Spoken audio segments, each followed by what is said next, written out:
السلام عليكم ورحمة الله وبركاته. دمانتين aad baan idin salaamayaa qiyaasta sharafteeda qiimaha leh ee ku xidhan waa barnaamijkeennii sheekooyin gaaban oo aynu maanta kusoo qaadanayno sheekadii labaad oo ku saabsan ninkii la odhan jiray Juxe.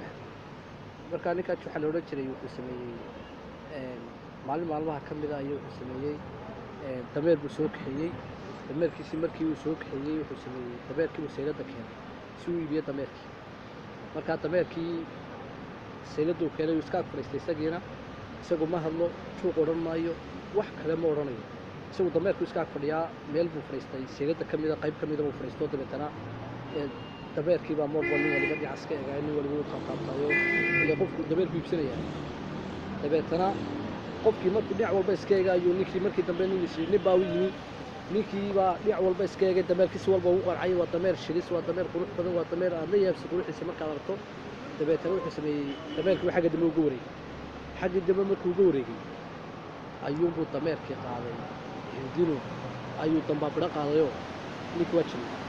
ninkii baa kalgashay wuxuu kalgashaba ninkii waa loo yimi oo buuq baa dhacay oo waa lasu yimi oo dad baa qaaday oo waa uu soo kacay oo soo miraaba. dabeetana waxa la waa Juxe maxaad ninka dameerkaaga dilay ninka maxaad uga qaban weyday. almiin haddii uu wax yeelay oo aad ka qaban weyday allahumma salli ala maxamed dameerka maxaad ninka aad ugu gurman weyday iska aamus. waa la iska kala tego. dabeetana nin kale oo warma ogtaay oo aan waxba ogeyn wax alla wuxuu la socday aan jirin ayaa u yimi. dameerkii waa eegay oo dhinac walba waa ka eegay waa shilis oo dhinac walba ku qanco. faruuriyaha unbuu siisaa u qabay. faruuriyihii unbuu afkii gacantii intaaba afka calaashay. ninkii baa basuuxay waa la qabto waa la isku yimi buuq baa dhacay.